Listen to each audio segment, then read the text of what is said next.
సంధ్యని వెంటాడటం మాత్రం నేను చూశాను. నేనే కాదు, మేమిద్దరం చూసాం. తనని కాపాడాలని చాలా ప్రయత్నం చేశాం. కానీ బ్యాడ్ లక్ మిస్ అయిపోయింది. మీరు చెప్తుంది వింటుంటే చాలా ఆశ్చర్యంగా అనిపిస్తుంది. అసలు ఇది నిజమా కాదా అనిపిస్తుంది. మా రిక్వెస్ట్ ఏంటంటే సిఐ గారు, ఒకసారి పోస్ట్ మార్టం రిపోర్టు తెప్పించొస్తారా? జానకమ్మా, అయ్యా, సంధ్యను నేనిక్కడికి ఎందుకు తీసుకొచ్చానో, తను బయటికి వెళ్తే నాకెంత డేంజరో నీకర్థం కాదు. నా సంధ్య కన్నా నాకు డబ్బు ముఖ్యం కాదు. ఇప్పుడే తీసుకొస్తాను. ఎక్కడున్నావో చెప్పు. మియాపూర్ నుంచి లెఫ్ట్ తీసుకో.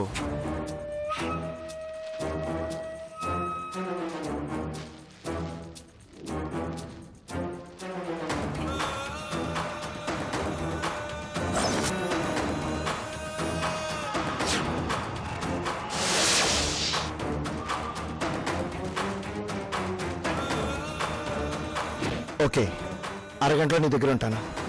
సొంత తెలివితేటలు ప్రయోగించావంటే నీ సంధ్య శవంగా మారుతుంది. వద్దు, నా సంధ్యను ఏం చేయొద్దు. అది నీ బిహేవియర్ మీద ఆధారపడి ఉంటుంది.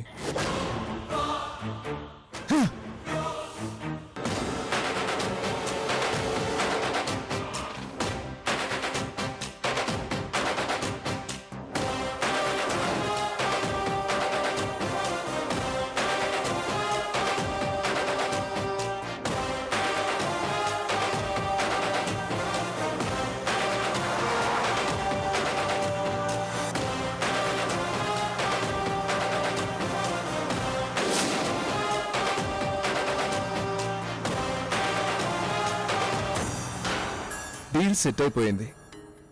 కేర్ ఆఫ్ ప్లాట్ఫామ్ నుంచి కోటీశ్వరుని కాబోతున్నాను. పాస్పోర్ట్ వీసా రెడీగా ఉన్నాయి. డబ్బు చేతిలో పడగానే బ్యాంకాక్ చెక్కేస్తాను. Thai massage, Thai massage, Thai massage, Thai massage.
ఎవరు నువ్వు? నీ మృత్యువుని. డబ్బింగ్ సినిమాలో ఏంటో మాటలు? తిన్నగా సమాధానం చెప్పు. ఎవరు నువ్వు?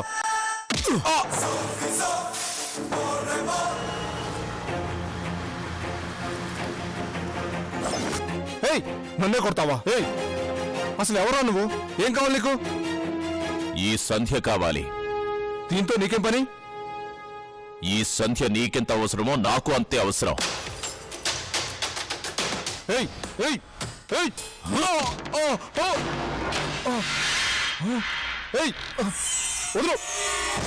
దీన్ని అడ్డం పెట్టుకుని నేను సెటిల్ అయిపోదాం అనుకుంటే నువ్వు తనుకుపోతానంట ఏంద్రా బాబు?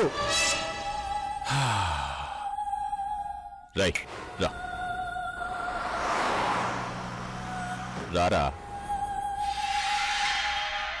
నీకొక కథ చెప్తాను విను.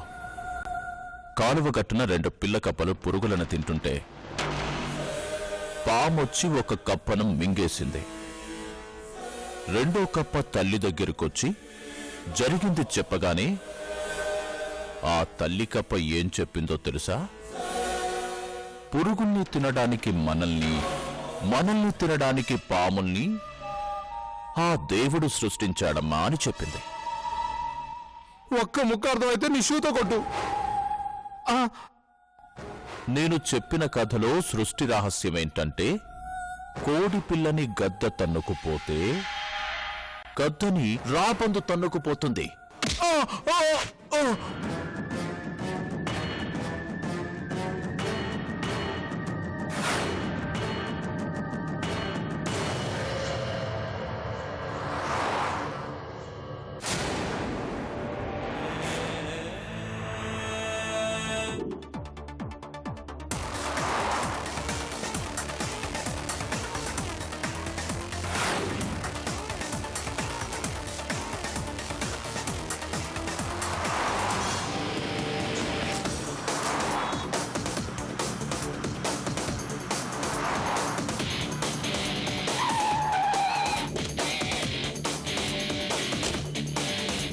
శ్రీధర్ శ్రీధర్ శ్రీధర్ శ్రీ రే శ్రీధర్ శ్రీధర్ లేరా శ్రీధర్ శ్రీధర్ లేవరా శ్రీధర్ రే లేవరా శ్రీధర్ శ్రీధర్ లేవరా శ్రీధర్ శ్రీధర్ రే సందెక్కడా నా సందెక్కడరా చెప్పరా ప్లీజ్ చెప్పరా సందెక్కడా సంధ్య సంధ్య సంధ్య అది రే రే పారిపోయిందని మాత్రం మళ్ళీ అబద్ధం చెప్పకరా. ఈసారి పారిపోలేదు సంజయ్, ఎవడో వచ్చి లాక్కుపోయాడు. వాట్? అవును సంజయ్, వాడెవడో కానీ బుల్డోజర్లా బాగా దిట్టంగా ఉన్నాడు. అదేదో కథ చెప్పి నన్ను 4 తన్ని సంధ్య లాక్కుపోయాడు.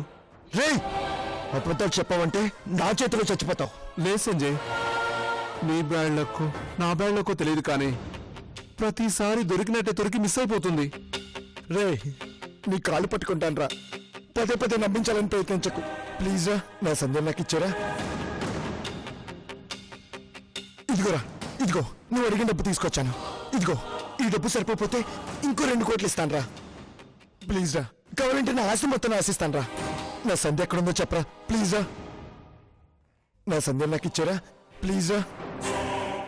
అయ్యో నా బాధ నీకు అర్థం కాదురా. ప్రతి సెకండ్, ప్రతి నిమిషం, ప్రతి గంట, ప్రతిరోజు సంధి కోసం వెతుకుతూ ఆలోచిస్తూ టార్చర్ అనుభవిస్తున్నాను రా, టార్చర్ అనుభవిస్తున్నా. నిద్ర, తిండి, సంతోషం, ఆనందం అన్ని అన్ని అన్ని నా సంధి వల్ల దూరం అయిపోయారా. బీర్ కోసం బిర్యానీ కోసం కక్కుర్తిపడే నేను 2 కోట్లు కళ్ళ ముందు కనపడుతుంటే నీ దగ్గర అబద్ధం ఎందుకు చెప్తాను సంజయ్? నేను చెప్పింది నిజంగానే నిజం. ఎవడవాడు? నా సంధిని తీసుకెళ్లాల్సిన అవసరం వాడికి ఏముంది? బలవంతంగా లాక్కెళ్ళినవాడు అడ్రస్, ఫోన్ నెంబర్ ఇచ్చి వెళ్తాడా ఏంటి? ఎవరు నువ్వు అని అడిగితే నీ మృత్యువునే అన్నాడు. అలాంటి వాడితో నేనే మాట్లాడగలను. ఈసారి ఎలాగైనా సంధ్యను పట్టుకొని నీకు అప్పచెప్తాను. ఈ డబ్బు నాకు ఇచ్చే సంజయ్. రే రే రే ఈ డబ్బుని చేతికిస్తే నీ ఆకలి తీరిపోతుందిరా. నువ్వు డబ్బు దాహంలో ఉన్నప్పుడే సంధ్యని వెతకాలన్న ఆలోచనతో ఉంటావు. అప్పటి వరకు నీకు 1 రూపాయి ఇవ్వను. వదలా వదలు. ఈ సంజయ్ ఎన్ని రోజులు ఈ క్యాట్ అండ్ ర్యాటర్ అని చెప్పు, నా వల్ల కాదు సంజయ్. ఈ రోజు ఎలాగైనా ఈ డబ్బుతో ఫారెన్ చెక్ అయినా డిసైడ్ అయ్యాను. ఈ సంజయ్ ఇచ్చేయి. ఇవ్వను. ఇచ్చేయి సంజయ్. ఇవ్వు. ఇవ్వను. ఇవ్వు సంజయ్. ఇవ్వు. ఇవ్వు సంజయ్. ఇవ్వు. ఇవ్వు సంజయ్. వదలు. ఇవ్వు. పోలీసులకు అప్పచెప్తే వాళ్ళే చూసుకుంటారు. వదరా వదరా. రేయ్ రేయ్ రేయ్ రేయ్.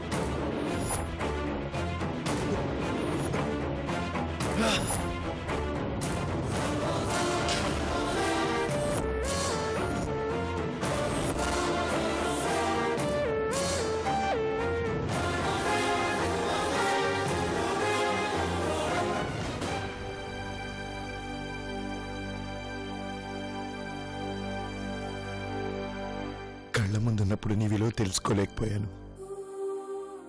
తెలుసుకునే సమయానికి కంటికి కనిపించినంత దూరం వెళ్ళిపోయావు. నీ కన్నీటికి కారణం నేను, నీ కష్టాలకి బాధ్యుడిని నేనే. రా సంధ్య, ఒక్కసారి వచ్చి నా పాపాలకు శిక్ష వేసి వెళ్ళిపో. నీ చేతులతో నాకు మరణ శిక్ష వేసి వెళ్ళిపో. ఎక్కడున్నావు సంధ్య? సంధ్య, అయ్యో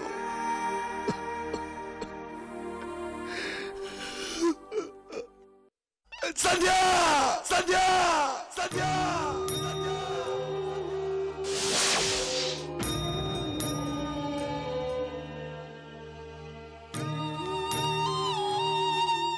నీ నిశ్శబ్దం వెనకున్న నిరీక్షణని, నీ మౌనం వెనకున్న మంటలని నేను అర్థం చేసుకోగలనమ్మా. అలా అని నువ్వు ఎప్పుడు పడితే అప్పుడు బయటికి వెళ్ళకూడదు. ఎందుకంటే బయట మృగాలు తిరుగుతున్నాయి. చిన్న అవకాశం దొరికితే చాలు చంపేస్తాయి. ఒక్కొక్కసారి చావు కూడా వరం లాంటిదే. ఆ అదృష్టం అందరికీ రాదు. చావు అంచుల నుంచి నిన్ను కాపాడి తీసుకొచ్చిందే నువ్వు బలిపశువు అవుతావని కాదు, నిన్ను అడుగడుగునా అవమానించిన వాళ్ళని బలిపశువుల్ని చేస్తావని. నా కల కలగానే మిగిలిపోతుందనిపిస్తుంది. చూడమ్మా, మనిషికి పగ ఒక్కటే ఉంటే సరిపోదు. ప్రతీకారం తీర్చుకోవడానికి సమయం కూడా కలిసి రావాలి.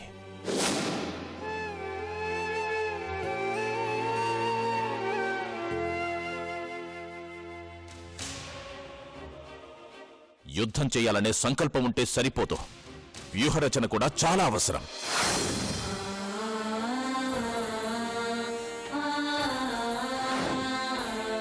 పద్మవ్యూహంలోకి వెళ్లడమే కాదు, తిరిగి రాగలిగే సమర్థత, తెలివితేటలు కూడా ఉండాలి.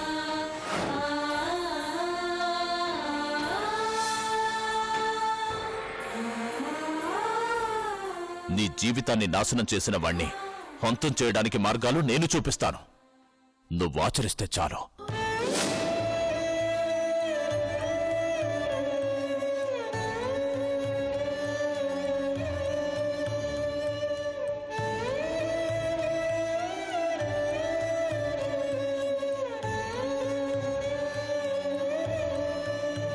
అంతమా? అలాంటిది ఒకరోజు వస్తుందా?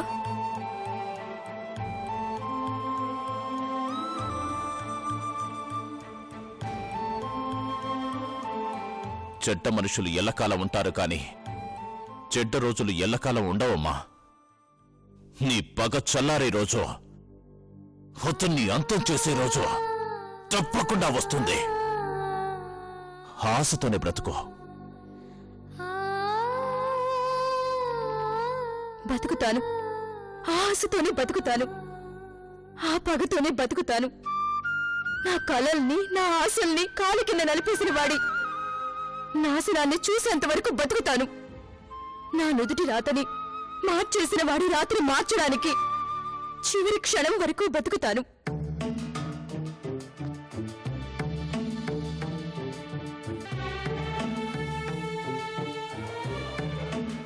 నా జీవితాన్ని, నా బిడ్డని నా కాకుండా చేసిన వాడిని అంతం చేసేంత వరకు బతుకుతాను. సంజయ్, చావుకు దగ్గరవుతున్నావు. ఒక్కొక్క క్షణం లెక్క పెట్టుకో, ఒక్కొక్క క్షణం లెక్క పెట్టుకో, క్షణం లెక్క పెట్టుకో, క్షణం లెక్క పెట్టుకో.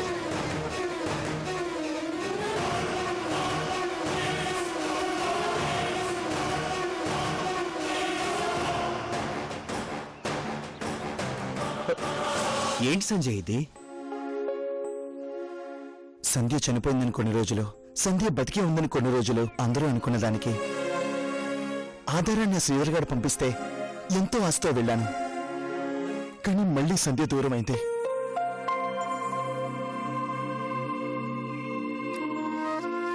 ఆ శ్రీధర్గాడి దగ్గర నుంచి ఎవరో తీసుకువెళ్ళిపోయారట. అంటే సంజయ్ ఇంకా ప్రమాదంలోనూ ఉందన్నమాట. అవును బద్రి, సంధ్య జీవితంలో నాతో మొదలైన సమస్యలు ఇంకా వెంటాడుతూనే ఉన్నాయి. నేను రేపిన మంటలు ఇంకా మండుతూనే ఉన్నాయి. నేను చేసిన గాయాలు ఇంకా బాధ పెడుతూనే ఉన్నాయి.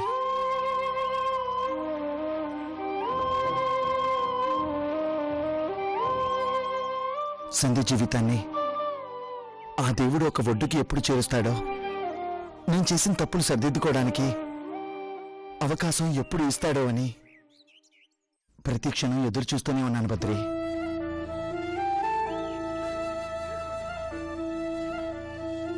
తప్పును సరిదిద్దుకోవటమా? ఎలా సరిదిద్దుకుంటావు సంజయ్?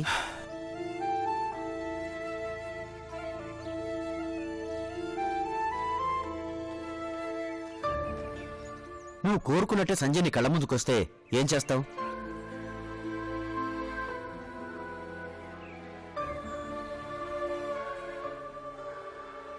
తన కాళ్ళ మీద పడి క్షమాపణ కోరుకుంటాను.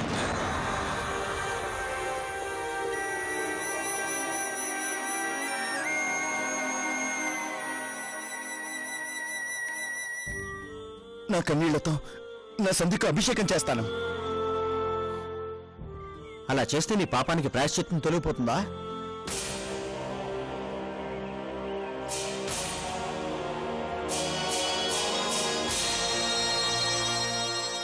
గంగలో మునిగితే పాపాలు తొలగిపోతాయంటారు. నా సంధ్య ఆ గంగలాగా పవిత్రమైంది. ఆమె కాళ్ళను తాకితే నిజంగా నాకు క్షమాభిక్ష దొరుకుతుంది. నీలాంటి వాడు గంగలో మునిగితే ఆ గంగకే పాపం అంటుకుంటుందని ఆలోచించే సంధ్య నిన్ను క్షమిస్తుందని ఎలా అనుకుంటున్నావు సంజయ్?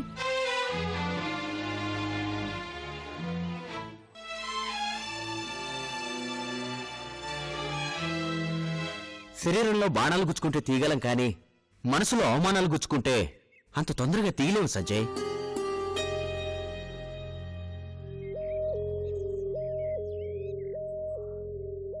కొండని అద్దంలో చూసినప్పుడు చిన్నగానే కనిపిస్తుంది. నువ్వు కూడా సంజయ్ని అలాగే చూస్తున్నావు.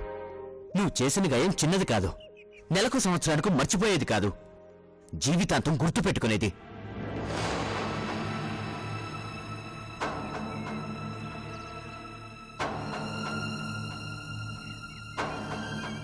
సంజయ్ కనిపిస్తే తన జీవితానికి న్యాయం చేస్తానంటున్నావు కదా, ఎలా న్యాయం చేస్తావో చెప్పు.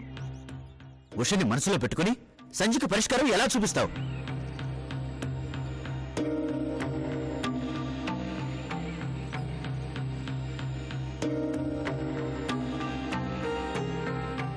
సంజయ్కి నీ ఇంట్లో స్థానం ఇస్తావా, లేక నీ మనసులో స్థానం ఇస్తావా?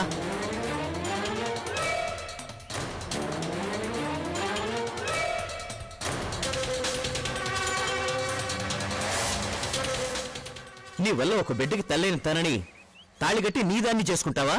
ఏం చేయగలవు?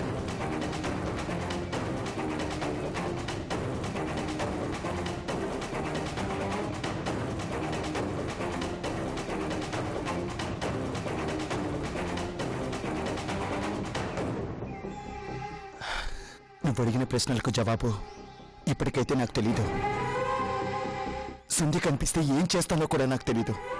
కానీ సంధ్య కనిపించాలని మాత్రం ఆ దేవుణ్ణి కోరుకుంటున్నాను. న్యాయం పరిష్కారం సంగతి తరువాత, ముందు సంజయ్ ఎక్కడుందో ప్రయత్నించు. ఆ శ్రీధర్ గారి విషయం జీకెత్తు చెప్పు, తనే ఏదో ఒకటి చేస్తాడు. డబ్బు కోసమైనా నా సంధ్య నాకు అప్పగిస్తాడని ఆశతో వదిలేశాను రా. లేదంటే వాడిని అక్కడే చంపేసేవాణ్ణి.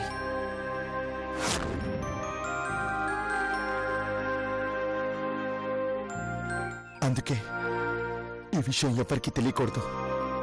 సంధ్య నా దగ్గరికి చేరేంత వరకు ఇదిగో సంధ్య అని అందరికీ బహుమతిగా ఇవ్వాలనుకుంటున్నాను.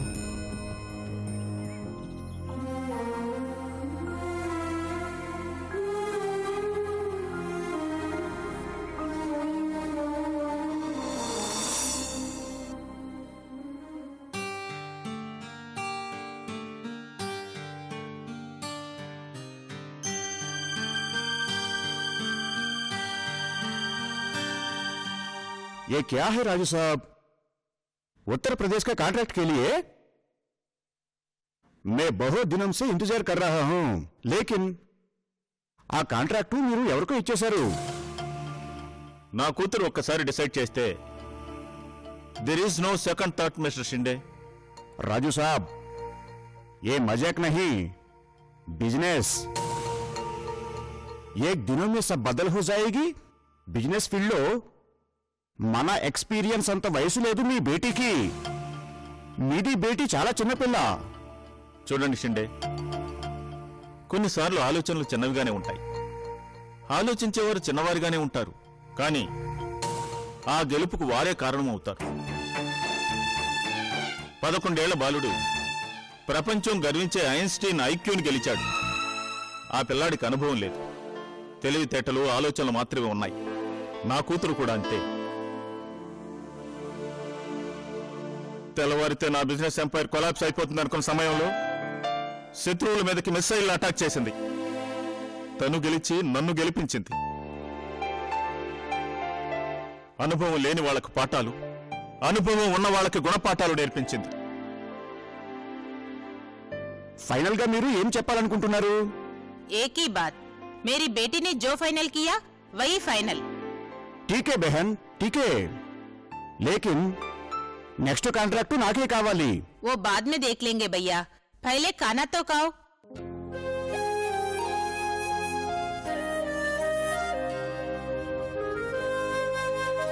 Bus bus.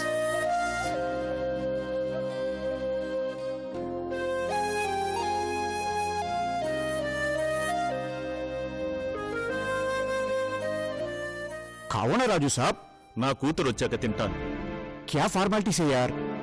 ఫార్మాలిటీ కాదు, ప్రేమ. క్యా? దేవుడికి నైవేద్యం పెట్టకుండా భక్తుడు ప్రసాదం తినడు అన్నది ఎంత నిజమో, కూతురికి మొదటి ముద్ద పెట్టకుండా ఈ తండ్రి అన్నం తినడు అనేది కూడా అంతే నిజం.